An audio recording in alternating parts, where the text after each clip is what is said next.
Coming up on Mountain News this morning, there were tornadoes across the United States throughout the weekend, and some hit the Commonwealth. Plus, the Hazard Perry County Women's Club used its decorative houses to raise money for children in need.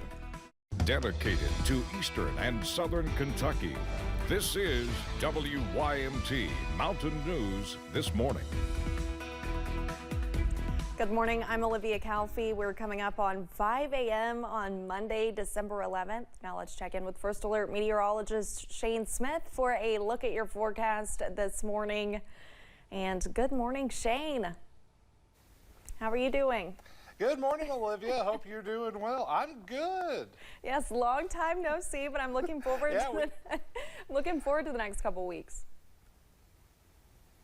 Yeah, we're going to be helping you out here for the next week and a half or so, and the forecast the next couple of days looking nice and dry, so I got an easy job. I'm going to appreciate that. Let's take a look at what's going on right now on Pinpoint Doppler. You can see we got a few flurries out there this morning, and those are going to continue to go off and on throughout the next couple of hours. Should begin to taper off right around lunchtime or so.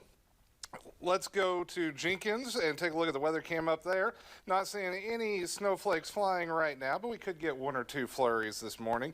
And as we move forward to our other weather cameras, you're going to see that those conditions continue to remain mostly dry across the area this morning. And as we take a look at the current temperatures, those thermometers currently into the 30s, and we're going to continue to see those thermometers stay into the 30s and 20s. Also got a bit of a wind chill this morning into the upper 20s. So overall, the forecast looking nice and dry this morning besides those few flurries out there.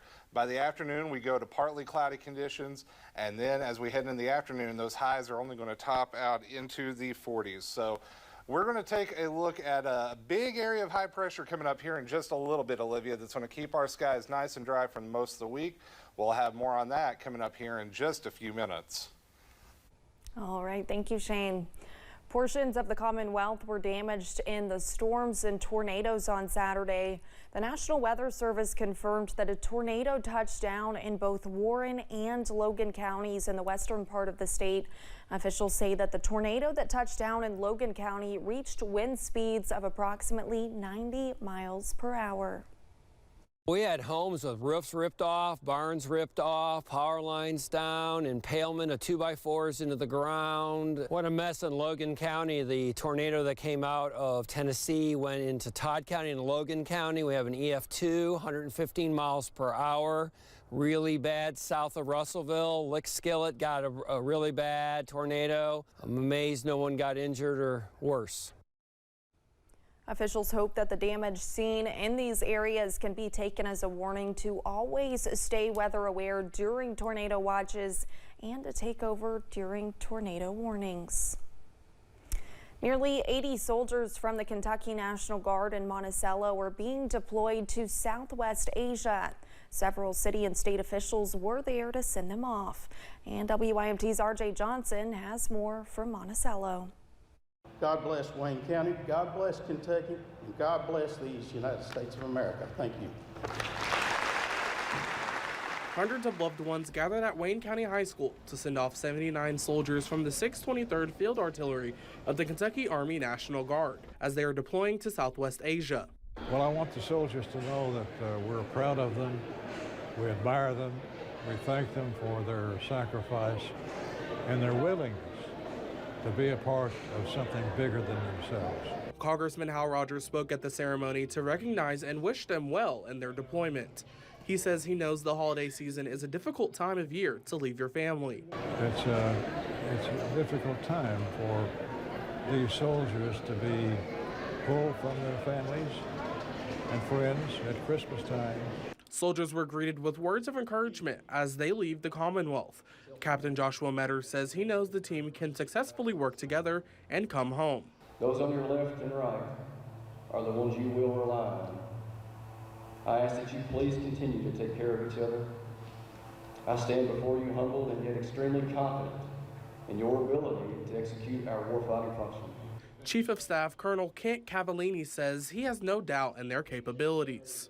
Your actions as a team will ensure mission success and result in Bravo Battery returning as a more cohesive and capable unit. As Congressman Rogers was once a member of this artillery, he says he is proud of the soldiers. In Monticello, RJ Johnson, WYMT Mountain News. More than 300 soldiers from Kentucky will be deployed. Congressman Rogers says it is important to encourage them as they prepare to protect and defend. The Jewish community of Louisville joined city organizations to bring light in the darkness. Chabad of Kentucky lit a giant menorah on 4th Street live on the third night of Hanukkah. Chabad's local social service arm, Project Friendship, worked with the city's Office of Safe and Healthy Neighborhoods to give out hundreds of gifts to kids who have been victims of gun violence. A local rabbi talked about how important it is to help others and stay positive to get through hard times. It's helping people in need, whether you know them or not, whether they're not in our city, they're across the state, it doesn't matter. Reach out, help your neighbor, help your friends, help people you know, you don't know, it doesn't matter. Add light, add good deeds, and that's how we win. Project Friendship distributes millions of dollars in donations to the needy across Kentucky every year. Hanukkah runs through next Friday. Many families use the holiday season to decorate their houses in a festive way. The Hazard-Perry County Women's Club showed off their festive designs to raise money for those in need. WYMT's Jack Demler has more from the house tours. Sharing festive houses with the community? They look for houses all year round. They look for people that want to put their houses on the tour, and sometimes we have a lot right up front of people that want to do it right away, and it's a lot of fun because the money goes right back into the community for the children. To give back. Well, the whole club's purpose is to serve the community. A lot of the money that we raise, we give out scholarships to young women from the different high schools in the area, and then they buy shoes and jackets for the children. Members of the Hazard-Perry County Women's Club took part in a tour of houses, giving tours of houses to the community to raise money to give back to folks in need. Something Monica Collier says is an exciting way to get into the giving spirit. Just knowing that all the people that are coming through, the more people that come through, the more help is given to the children. And it's really exciting to show off all the rooms. A lot of the younger people like the younger girls' rooms, and the men love the man cave, and the views are gorgeous, and there's all kinds of parking and giant windows to look out of. Sharing festive designs to raise money for those in need. This is the best thing ever. I'm not even from here, and I love this club and being in this club. Oh yeah, it's a joy all year round to do stuff for the kids. In Knott County, Jack Demler, WYMT Mountain News. Collier says the tour of houses has been going on for over 20 years. This year, 4 houses were offered on tour, 2 in the Meadows and 2 in Hazard. 24 middle and high school teams across West Virginia and Eastern Kentucky went head-to-head in some high-flying fun.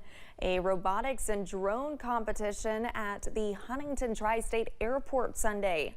Students relied on teamwork to carefully pilot their drones through obstacles while competing in a series of tasks.